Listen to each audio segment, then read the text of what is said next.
Hello, everyone, and welcome to the Jeffrey Epstein Show. I'm your host, Bobbycapucci, and this is Daily Drop number 194.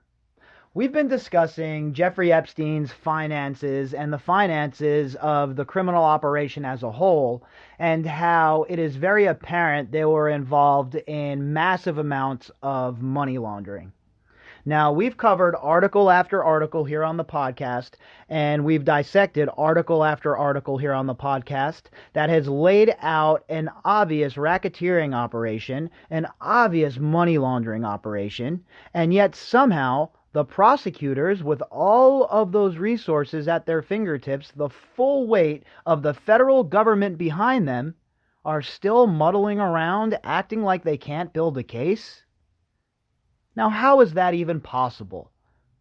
All they have to do is take a listen to the podcast, and they'll see close to 400 episodes where they can see the whole entire case laid out for them. And it's not like I'm doing any groundbreaking journalism here, folks, okay? We're taking the articles that are in the legacy media and the mainstream media, and we read them here on air, and we dissect them, and we put it all into the catalog, and we go from there to continue building evidence towards what we know at this point is not only a group of people who were involved in money laundering, but this is a group of people that were involved in human trafficking as well.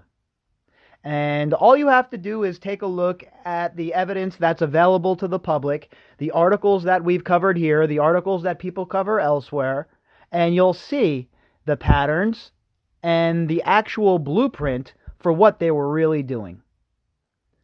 Now, if we can put all of these pieces together, you mean to tell me that the federal government is having a problem getting this case off of the ground? They're having a problem bringing in some of these low-level associates to start putting the pressure on them so they rat on some of their other colleagues? I can't believe that, and I won't believe that.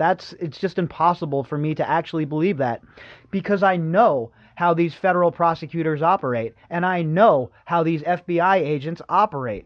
There is no way they don't want to pursue a case like this. They love cases like this usually, right?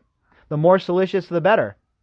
But for some reason in this case, they act like there's no evidence, like they can't find any of the co-conspirators, like Ghislaine Maxwell is the female version of James Bond, and she's on the run, and she's this great spy that nobody can find. And they expect us to believe that narrative.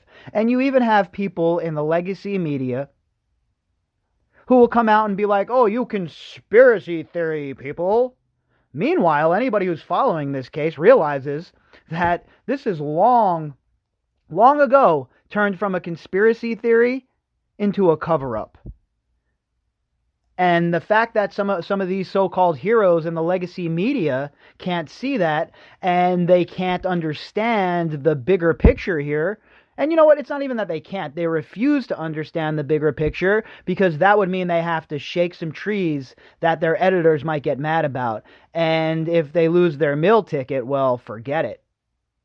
The chase of truth is nowhere near as important as cashing that check to a lot of these people. And that's where journalism has gone wrong. It's gone off the rails. When you have people like Anderson Cooper or a Sean Hannity making multi-millions of dollars to sit there and read a teleprompter with their stupid smug smirks on their face and their condescending attitudes, and they actually present themselves as if they're news people, as if they're journalists, and people suck it up in the hundreds of thousands and millions. And these are the sort of people who will thumb their nose at independent journalists. These are the sort of people that turn their back on all of these survivors for year after year and decade after decade. And still to this day, they're scared to shake the trees. They're scared to kick the bushes in. They're scared to really go where the story takes them. I know I use the analogy a lot, but they just want to follow the drugs, right? They just want to follow the drugs, and that's the end of it. They don't want to follow the money, because if you follow the money, well, you never know where you're going to end up, and you never know who that money is going to ensnare. So that's why we keep following that angle of the case here on the podcast. I think it's a very important part of the case. I think it's overlooked in a lot of areas of coverage when it comes to Jeffrey Epstein. And I think that all tools in the toolbox, all tools that are in the toolbox should be used to take down his co-conspirators. And if those are financial crimes that they have to get brought in on, so be it. But whatever the case may be, it's obvious that this is a RICO situation. If I have ever seen one, this is your prototypical RICO case. But yet, Berman, Maureen Comey, and the rest of the folks at the SDNY seem to have better things to do than to go and round up the remnants of Jeffrey Epstein's criminal organization. And again, I know it's rhetorical, but the question is, why? Who are they protecting? What are they scared of? Who might get caught up in that net? Tonight, we have another article that is going to talk about Jeffrey Epstein's money and how he lost $80 million in a hedge fund bet that went south. Now, we know there hasn't been a pattern established for where Jeffrey Epstein really created his wealth. We don't know that. That's another shadowy area. So, again, all we can do is continue to compile these articles within the catalog so we can refer back to them and see just exactly how this whole entire thing started and how it ended up. Because there is so much information in this case that if you're not following it every single day and you're not putting every single piece together, it is scattered. And that's exactly how they wanted it to be. That is exactly how they kicked their whole entire operation into motion, with that sort of shadowy shield around them where it's impossible to just look at this case in just one aspect of it. You have to look at everything together, because without it, you don't have context and you don't see the big picture. It's like starting a book from chapter 50 and the book has 175 chapters. Well, you missed a whole lot and a bunch of stuff is not going to make sense to you. So, again, that's why we're going back into the vault here. We're going to read this article from the Intelligencer, the NewYorkMag.com. It was published in July 16th of 2019, and the author is Michelle Solarier. And the headline, How Jeffrey Epstein Lost $80 Million in a Hedge Fund Bet Gone Bad. Much of convicted sex offender, pedophile, Jeffrey Epstein's wealth remains a mystery, and the cursory financial disclosures he has made in his sex trafficking case in a New York federal court haven't shed much light on the matter. And here we are all of these months later, and still light has not been shined on the matter. We don't have any real true accounting of how much money Jeffrey Epstein had. Maybe what he had on paper, right? But we don't know what he had squirreled away. You really think a guy like Jeffrey Epstein, who was running with the folks he was running with and involved in the activities he was involved with, didn't have some money squirreled away that wasn't on the books? Oh, I'd be hard-pressed to believe that, folks. I need to see a ton of evidence to prove that. But one thing is becoming clear. Epstein has endured some hefty financial busts along the way to amassing what prosecutors now say is a $559 million fortune that apparently also includes some diamonds tucked away in his now cracked open safe. And we know that that number has been revised up to about $631 million as the official number. But again, I don't believe that for a minute. This guy had money everywhere. And we see it just what they're talking about here with the diamonds. Were those all declared? What about the cash in there? Was that all declared cash? Where did that cash originate? And when this money originates from criminal operations, and these are ill-gotten gains, then they're all subject to be seized by the government. And we never seen any of that in the Jeffrey Epstein case. We never seen anything like that. He always got that special treatment. He always got the extra wink wink, nudge nudge from the prosecutors. And again, the rhetorical question of why? There's still no evidence Epstein was ever the world-beating hedge fund manager he professed to be. And moreover, his financial disclosures were unverified and unaudited, New York District Court Judge Richard Berman said at Epstein's bail hearing on Monday. Right there, the judge is saying that his financial disclosures are unverified and unaudited. So we're just going on what him and his estate has to say. Don't you think it would be pretty important to make sure that's all verified and audited? Probably a good idea. However, those disclosures do show that his assets include $105 million in hedge funds and private equity, though the names of those funds are not given. Oh, that's convenient, huh? Isn't that convenient? Everything that happens when, especially now, remember, this is an article from July 19th of 2019. So when you go back and you look in hindsight and you have all of the information we have now, you look and I just shake my head when I see things like this. The names of those funds are not given. Well, they should be. It should all be public knowledge at this point. These aren't national security secrets. Jeffrey Epstein has no right to privacy at this point. The man's a convicted felon, a sex trafficking convicted felon. He has no right to privacy. So all of the people that were involved with him, I'm sorry that they think that they should have some privacy, but when you're cavorting with somebody like Jeffrey Epstein and you're breaking bread with Jeffrey Epstein and you know he's a convicted sex offender, you have to understand that questions are going to be asked. Also not mentioned in the disclosures are some hefty hedge fund losses he endured in recent years, including more than $100 million lost in 2 outside funds that went bust.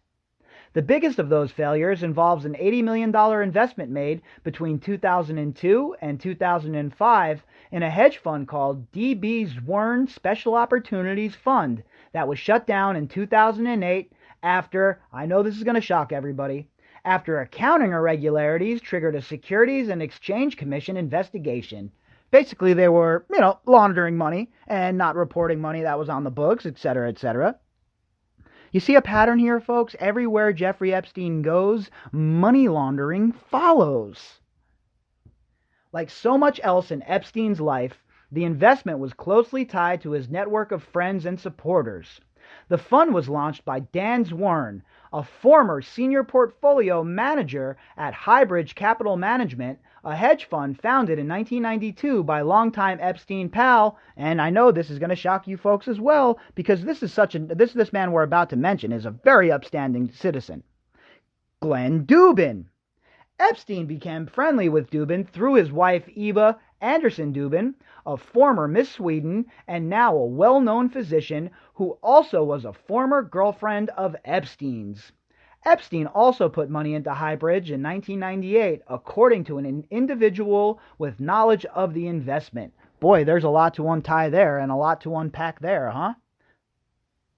So, under a RICO investigation, Dubin and his wife would have to get wrapped up in that, because where did the money that Jeffrey Epstein was investing with you, where did that money originate? Were they ill-gotten gains? Because remember, for normal people under RICO laws, if, say, you're a drug dealer and you give your mom some money and they can prove that that money was earned with ill-gotten gains, they will seize that money. They will seize that home. They will seize your vehicle.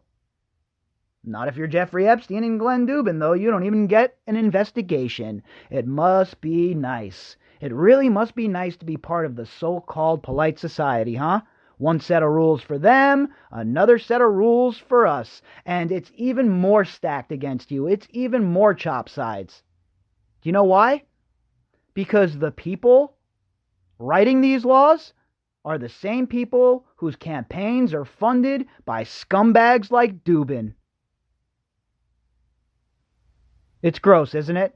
It's really gross to think about things that way, and it's really eye-opening when you start to put all of the pieces together and understand that the symbiotic relationship between these billionaires and those who we choose and vote in to control our lives and write laws, etc., etc., once we realize that the relationship between them is more of a subservient relationship than we ever would want to truly know, it's a very, very scary, scary situation to think that these politicians are so beholden to their bagmen that they're willing to go to these great lengths to make sure that they stay protected. When Zwirn decided to start his own fund, Dubin advised Epstein to invest in it, according to Epstein's lawyers. Dubin prevailed upon Epstein to invest substantially in the fund, touting Zwirn's reliability and business and investment acumen. They wrote in a 2010 court pleading, Dubin and Highridge were investment advisors to Epstein's firm, Financial Trust Company, according to the filing. So, again, how can anyone think that Glenn Dubin and his wife should not be wrapped up in a RICO case? This wasn't just some passing involvement. They were intertwined with Epstein when it comes to finances. They were investment advisors to Financial Trust Company, which was one of Epstein's firms. And how much illegal money was moved through there? An individual familiar with the situation said that Dubin took a stake in the Zwirn Fund too, and likewise lost a lot of money. Highbridge invested $500 million in the fund, according to a court document. Things got messy in 2006 after Zwirn informed Epstein about some accounting irregularities at the fund. According to Zwirn, the fund CFO had used investor money to buy a $3 million Gulfstream jet for Zwirn without his knowledge. At that point, Epstein tried to withdraw his money, which he claimed had grown to $140 million. Oh, yeah, well, you can't. How dare you try and steal from the biggest thief going, right? Only Jeffrey Epstein's allowed to be involved in money laundering. Only Jeffrey Epstein's allowed to be involved in misappropriation of funds. How dare you dip into his ducats, right? How dare you try and steal a couple fazools for him to get yourself a Gulfstream? Only he is allowed to steal from you. Don't you understand how these people work, Mr. Zwirn? Zwirn refused. Epstein's lawyers said he enlisted Dubin's help in trying to get the money back, but to no avail. Many hedge funds, especially those that buy debt that can't be sold quickly, have years-long lockups on their capital, and any request to withdraw money must be made in writing 60 to 90 days ahead of time.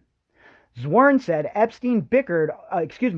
Epstein bickered over whether he had made the proper notifications. And we know how Jeffrey Epstein was. From all the accounts that we've read, from all of the first-hand witness statements that we've been able to hear, from all of the survivors who had intimate dealings with him, we know that he was very cheap. We know that he was not going to even let one single dollar go by unaccounted for. So if anybody thinks that he wasn't going to go hard after Zwirn here and try and, make sure he recoups whatever sort of money he can, well, he's going to do that. He's never met a dollar bill he hasn't wanted to stuff into his pocket, this Jeffrey Epstein dude. And an $80 million investment is sizable, even by hedge fund standards, says one billionaire hedge fund manager. Indeed, Epstein's firm was a very large investor in the fund and one of the fund's first investors. Lawyers for Epstein argued in the 2010 court pleading, part of Epstein's long-running effort to get his money back. But even that context might understate how important this investment was for Epstein at the time. In 2002, around the time Financial Trust began making what would eventually become an $80 million investment in Zwirn's fund, it reported $88 million in total capital, according to a disclosure form obtained by Thomas Valshow, a sociology professor at the College of Staten Island, who is working on a book about Epstein. Again, that just rings hollow to me. So that was the money he had on the books. How much money did he have stuffed under his bed or wherever the hell else this guy was hiding it? I refuse to believe that the only liquidity this man had and the only money this man had was what he had on the books. Zero chance, in my opinion, of that being the case. The accounting scandal led to the 2008 collapse of Zwirn's hedge fund amid a rush to exits by spooked investors. Its assets were taken over by Fortress Investment Group, an industry giant, and Epstein's case to reclaim his money went to arbitration in 2010. The results of the arbitration are unknown. That's interesting. There should be some more digging done there, huh? I wonder how that arbitration went. A Fortress spokesman did not respond to a request for comment. Zwirn, who now runs a hedge fund called Arena Investors, declined to comment. Dubin also declined to comment on the Zwirn fund, but he and his wife maintained a relationship with Epstein even after he was convicted in Florida on sex crimes and spent 13 months in prison. And maintained a relationship? I think that's selling it a bit short. They were very close. I mean, Epstein and the Dubins were super close. Very, very close. So close that their young daughter used to call Jeffrey Epstein Uncle Jeffy. Epstein is both a personal friend of mine and a longtime investor in Highbridge Capital, Dubin wrote in an affidavit filed with the court February 3, 2010. He said that Zwirn had worried that Epstein's redemption could cause a run on the bank on Zwirn's fund. A source familiar with Highbridge said Epstein stayed in Highbridge until 2013, the year that Dubin gave up his CEO role at the fund. Dubin now runs another investment firm called Dubin & Company. Following the recent indictment of Epstein on sex trafficking charges, the Dubins renounced him. The Dubins are horrified by the new allegations against Jeffrey Epstein, they said in a statement.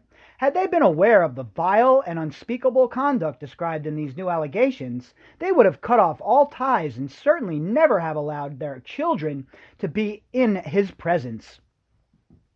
You knew exactly what he was after his first arrest, Glenn Dubin, and your wife, Eva, she certainly knew what he was, in my opinion. How far they went back, how long they had been friends. This didn't just happen overnight. Jeffrey Epstein didn't wake up one day and decide to become a child abuser, a molester of children, and a human trafficker. This is something that has been occurring for years and years and years. And the Dubins, to try and come off here like they had no idea and, oh, this is just so terrible, it's just flat out bullshit. Flat out bullshit. The Zwirn Fund was not the only hedge fund investment of Epstein's to go south. He also lost a small fortune in a Bear Stearns fund focused on mortgage-backed securities that collapsed during the financial crisis. The two men running that hedge fund, Ralph Ciaffi and Matthew Tannen, were charged with securities fraud. Epstein, who had $57 million in the fund, was one of their largest investors. Regulatory filings show that Epstein's firm had voting power over 10% of the equity in the fund. Again, it's just a coincidence that Epstein was involved with another company involved in money laundering, folks. There's no money laundering here. There's no securities fraud here. There's no financial crimes to chase down here. I guess that's what Berman and Maureen Comey are saying. Meanwhile, a guy who's sitting around in his pajamas is putting the pieces together for them. In 2007, Epstein also tried to withdraw money from the Bear Stearns Fund, again unsuccessfully.